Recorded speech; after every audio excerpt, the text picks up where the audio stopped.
Hello everyone, আসসালামু আলাইকুম। সবাইকে স্বাগত আমার নতুন আরেকটি ভিডিওতে। আজকে আমরা ঢাকা থেকে জার্নি করব বিভাগীয় শহর খুলনার উদ্দেশ্যে। আজকে আমার ট্রাভেল পার্টনার হিসেবে থাকছে এনআর মার্সিডিজ বেঞ্চের OF1623 মডেলের এই বাসটি। এই বাসটির বডি ডিজাইন করা হয়েছে AI এর মাধ্যমে। বর্তমানে রাজনৈতিক কারণে এনা পরিবহন প্রায় বন্ধের পথে ছিল, তবে আজকে খুলনা ভ্রমণে দেখলাম তার পুরোপুরি ভিন্ন চিত্র। যাত্রাপথের সকল অভিজ্ঞতা শেয়ার করব আপনাদের সাথে এই ভিডিওতে। তো চলুন শুরু করা যাক। সম্পূর্ণ ভিডিও জুড়ে আপনাদের সাথে আছি আমি আব্দুল্লাহ আল রুহান।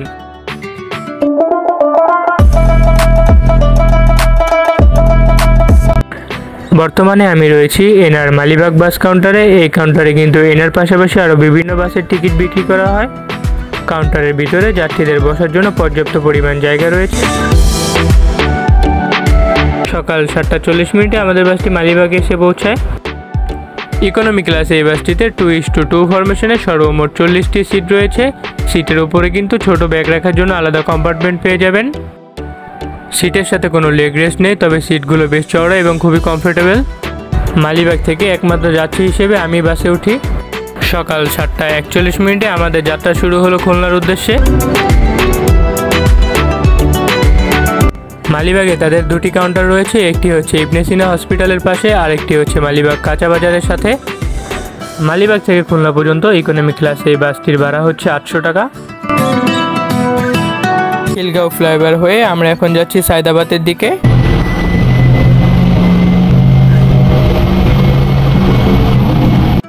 বাসটি ফ্রন্ট ইঞ্জিনের হওয়ায় সামনের দিকে কিছুটা ইঞ্জিন নয়েজ রয়েছে, তাই যারা একটু রিল্যাক্সে জার্নি করতে চান তারা অবশ্যই একটু পিছনের দিকে সিট নেওয়ার চেষ্টা করবেন।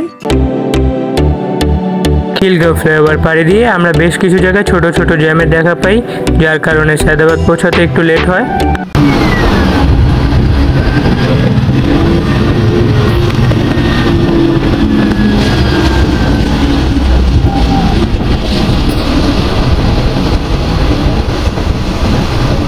সকাল 8:05 আমরা সায়দাবাদ প্রবেশ করি। আমি কিন্তু আজকে প্রথম এনআর ট্রান্সপোর্টে ভ্রমণ করছি, এর আগে কখনো এনআর জার্নি করা হয়নি। দেখা যাক আজকের ভ্রমণটা কেমন হয়। সাম্প্রতিক সময়ে এনআর বিভিন্ন বাস হামলার শিকার হয়। আমরা সাধারণ যাত্রীরা কখনো এগুলো প্রত্যাশা করি না। আমরা যারা বাস লাভার আছি আমরা কখনোই চাই না যে কোনো বাস অপারেটর সম্পূর্ণভাবে বন্ধ হয়ে যাক।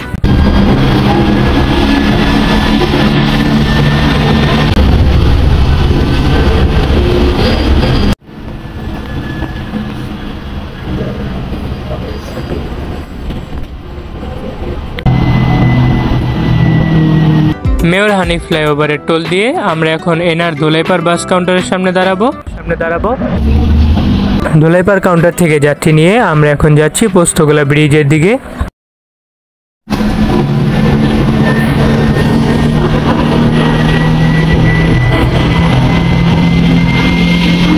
সকাল 8:30 আমরা প্রবেশ করলাম ঢাকার অন্যতম প্রবেশমুখ পোস্তগোলা সেতুতে।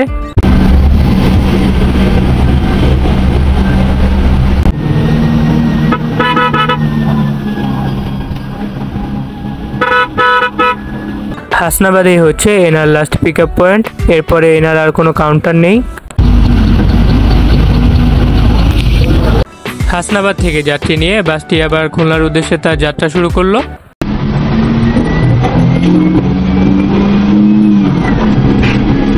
আমাদের বাসটি কিন্তু 90-তে লক করা, কিন্তু যখন দোলা ও গোল্ডেন লাইনকে একসাথে ওভারটেক করলো তখন দেখে কিন্তু ভালোই লাগলো।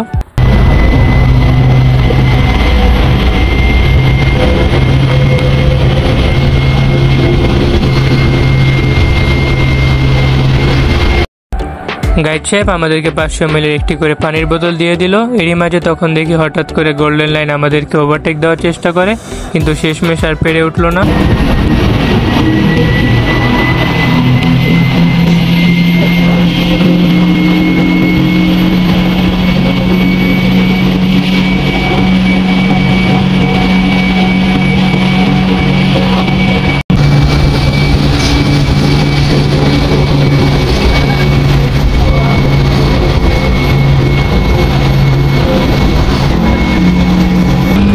এই বাসের ইঞ্জিনের সাউন্ড আমার কাছে কিছুটা বিমানের শব্দের মতো লেগেছে। সামনে বসে কোনোভাবেই রিল্যাক্সে জার্নি করা সম্ভব না। ঢাকা মাওয়া এক্সপ্রেসওয়ের টোল দিয়ে আমরা এখন পদ্মা সেতুর দিকে এগোচ্ছি।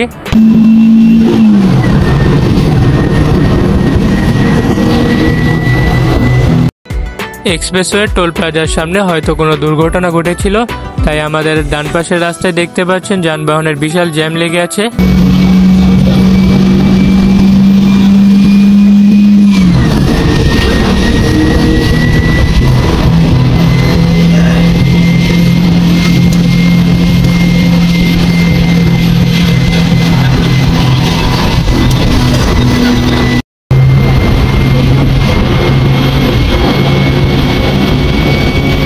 হঠাৎ করে দেখি টুঙ্গিপাড়া এক্সপ্রেস এবং তার বাম্পারে হানিফ এন্ট্রি নিল।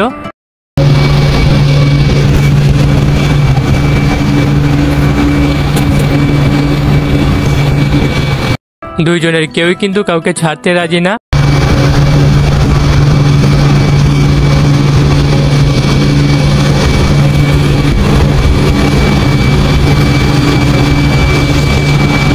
সকাল 8:58 আমরা পদ্মা সেতু টোল প্লাজায় এসে পৌঁছালাম। আমাদের সামনে সোহাগে যে বাসটি দেখতে পাচ্ছেন এটি কিন্তু স্ক্যানিয়ার নন এসি বাস।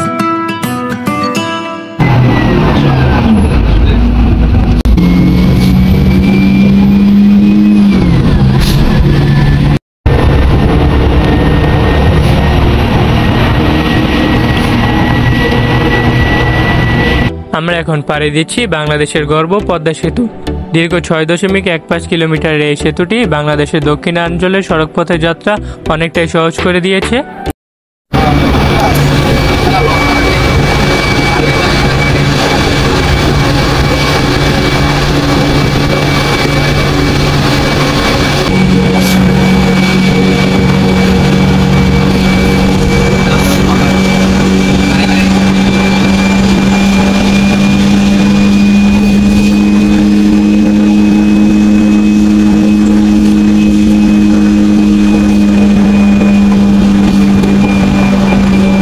পদ্মা সেতু পার হতে আমাদের সময় লেগেছিল 7 মিনিট।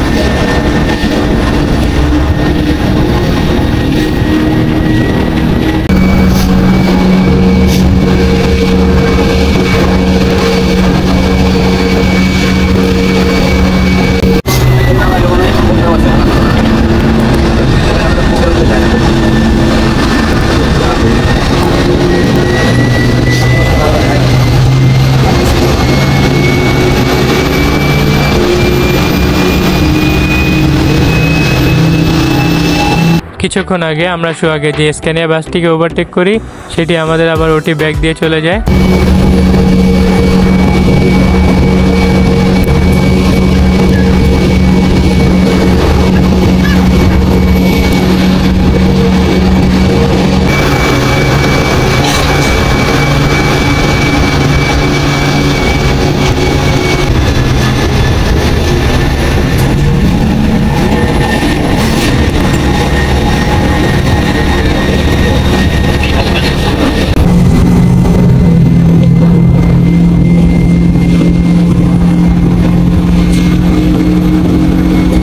ঢাকা থেকে খুলনা দূরত্ব হচ্ছে 200 কিলোমিটার।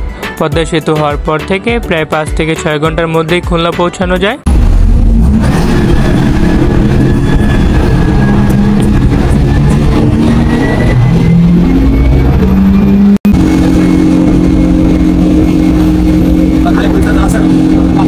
আমরা এখন আছি ফরিদপুরের ভাঙ্গা ইন্টারচেঞ্জে। বাম দিকে যে রাস্তাটি দেখতে পাচ্ছেন সেটি হচ্ছে বরিশাল ও মাদারীপুরের রাস্তা। একটু সামনে যে বাম দিকে যে রাস্তাটি গিয়েছে সেটি হচ্ছে ফরিদপুর যাওয়ার রাস্তা, এবং আমরা সোজা চলে যাব গোপালগঞ্জ হয়ে খুলনার উদ্দেশ্যে।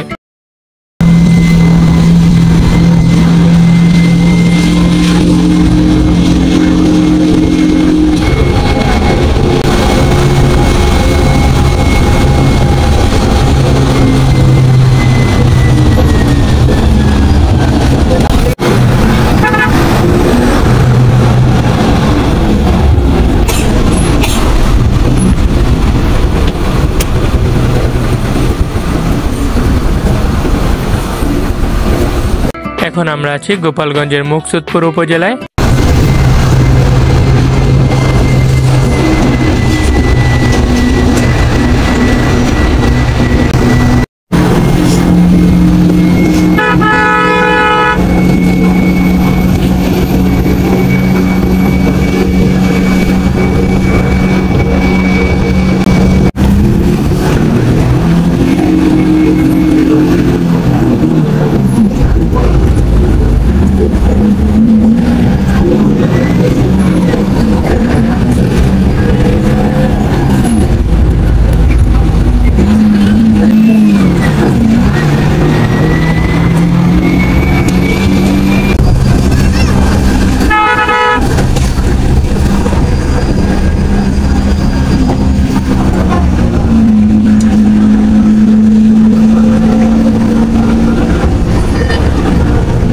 গোপালগঞ্জের স্কাই ব্লু হাইওয়ে রেস্টুরেন্টে আমাদের 20 মিনিটের জন্য যাত্রা বিরতি দেওয়া হলো।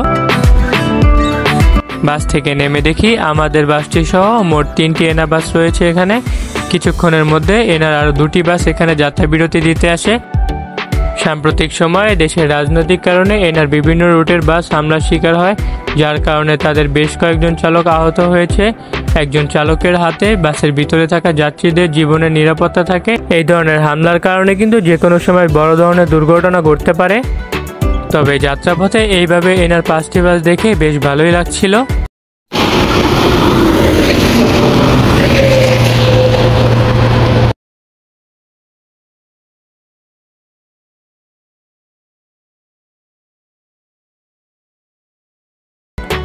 বিশ মিনিট যাত্রা বিরতি শেষে আমাদের বাসটি আবার খুলনার উদ্দেশ্যে তার যাত্রা শুরু করলো।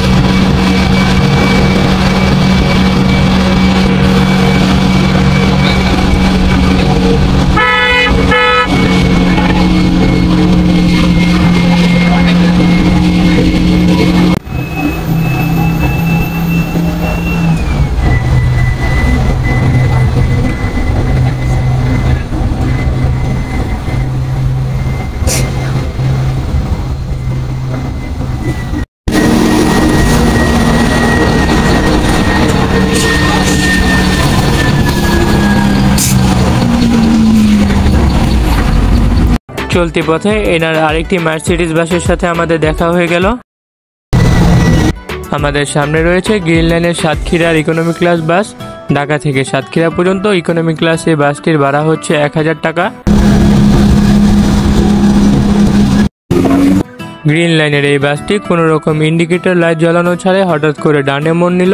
গ্রিন লাইনের মতো বাস অপারেটর থেকে এরকম ভুল কখনোই প্রত্যাশা করিনি। এখন আমরা পার হচ্ছি ভাটিয়াপাড়া রেলওয়ে ওভারপাস। ঢাকা খুলনা মহাসড়কের অন্যতম গুরুত্বপূর্ণ অংশ এটি।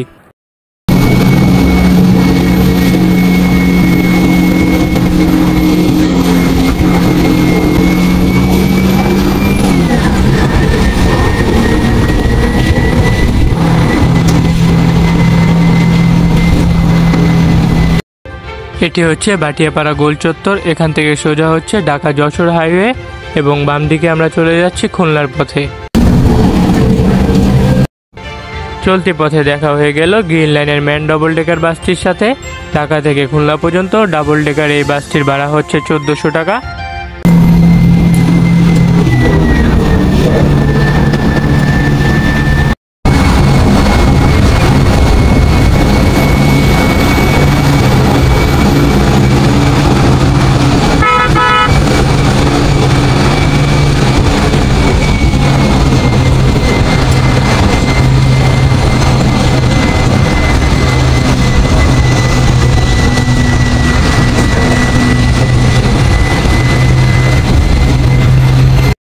অনেকক্ষণ চেষ্টার পরে আমাদের ড্রাইভার সাহেব গ্রিন লাইনের এই বাসটিকে ওভারটেক করতে সক্ষম হয়।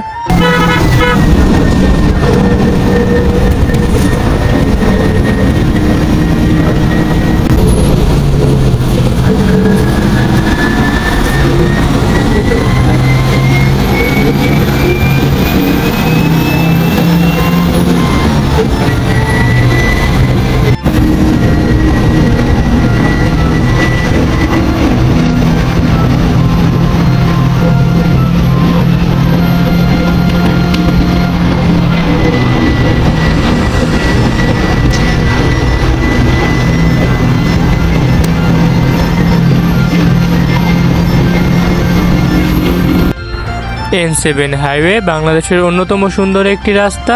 রাস্তার দুপাশে যত দূর চোখ যাবে শুধু সবুজ আর সবুজ গাছপালা, তার সাথে মসৃণ পথ, নীরব প্রকৃতি ও মাঝে মাঝে গ্রামের সুগন্ধ আপনার যাত্রাকে অনেকটাই উপভোগ্য করে তুলবে।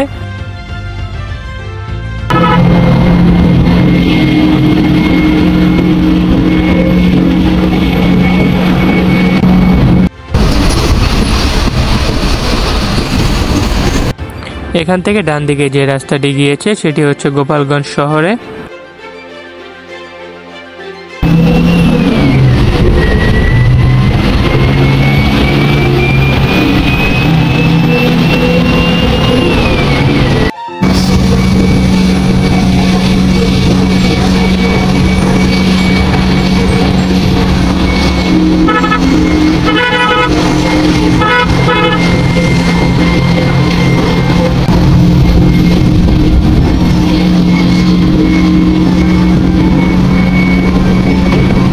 বর্তমানে আমরা আছি ঘোনাপাড়া বাস স্ট্যান্ড। এখান থেকে বাম দিকে যে রাস্তাটি গিয়েছে সেটি হচ্ছে পিরোজপুর যাওয়ার রাস্তা।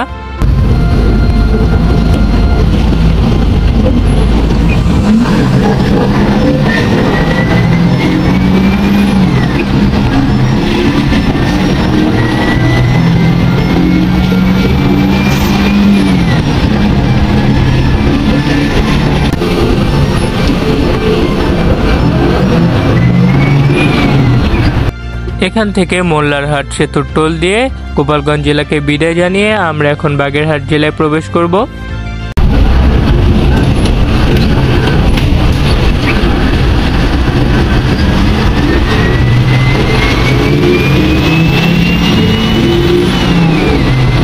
এই মুহূর্তে আমরা পার হচ্ছি বাগেরহাট জেলার মধুমতি নদীর উপর অবস্থিত মোল্লারহাট সেতু।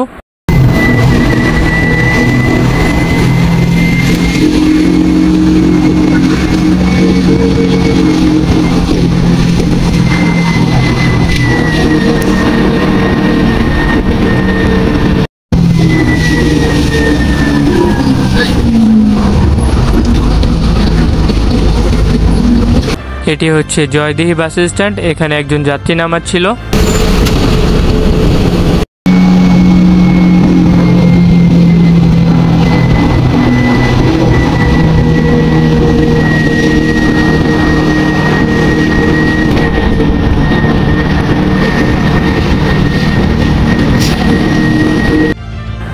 বর্তমানে আমরা আছি নোয়াপাড়া মোড়। এখান থেকে বাম দিকে যে রাস্তাটি গিয়েছে সেটি দিয়ে কিন্তু বাগেরহাটের ঐতিহ্যবাহী ৬০ গম্বুজ মসজিদ যাওয়া যায়।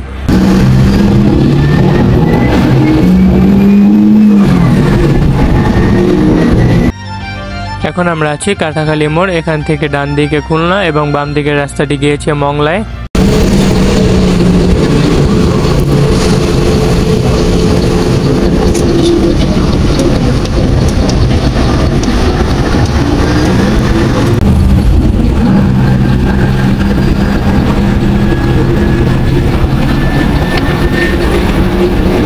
বাগেরহাট জেলাকে পিছনে ফেলে বর্তমানে আমরা প্রবেশ করতেছি খুলনা জেলাতে।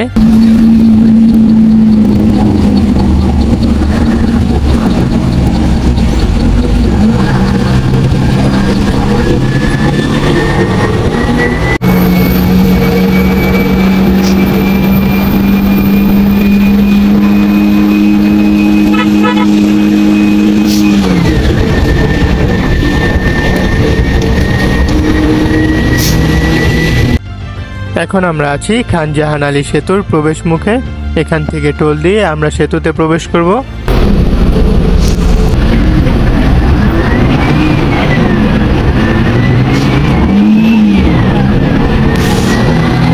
এই মুহূর্তে আমরা পার হচ্ছি খান জাহান আলী সেতু, খুলনার অন্যতম প্রবেশ মুখ। এই সেতুটি রূপসা নদীর উপর অবস্থিত।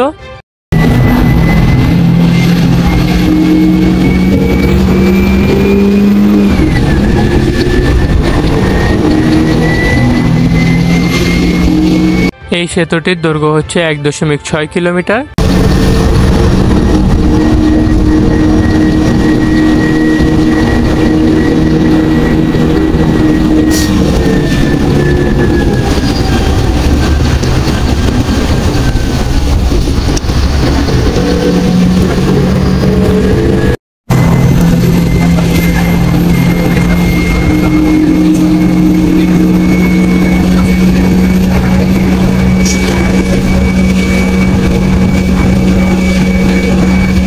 বর্তমানে আমরা আছি মোহাম্মদনগর চৌরাস্তায়। এখানে আমাদের বাসের একজন যাত্রী নামাচ্ছিল।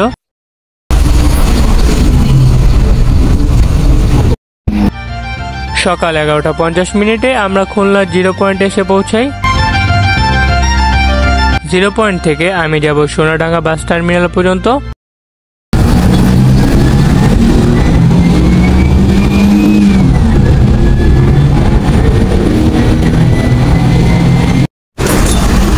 জয় বাংলা মোড় হয়ে সোনাডাঙ্গা বাইপাস রোড দিয়ে আমরা যাচ্ছি সোনাডাঙ্গা টার্মিনালের দিকে।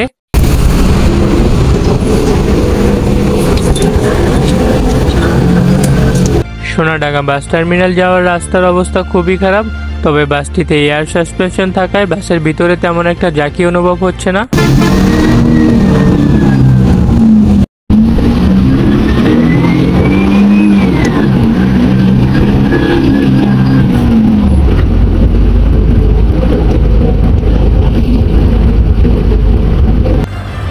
অবশেষে দুপুর 12টা 5 মিনিটে আমরা সোনাডাঙ্গা বাস টার্মিনাল এসে পৌঁছালাম।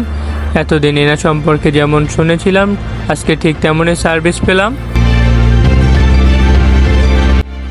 বাসের স্টাফদের সার্ভিস এবং ড্রাইভার সাহেবের বাস চালানোর দক্ষতা সবকিছু আমার কাছে বেশ ভালো লেগেছে।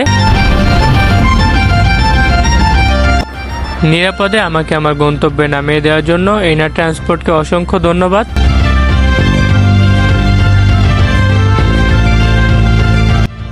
আজকের ভিডিওটি এ পর্যন্তই। ভিডিওটি যদি ভালো লেগে থাকে তাহলে অবশ্যই লাইক দিয়ে কমেন্ট করে জানাবেন এবং আমার চ্যানেলে যদি নতুন হয়ে থাকেন সাবস্ক্রাইব করে পাশে থাকবেন। ধন্যবাদ সবাইকে। আসসালামু আলাইকুম।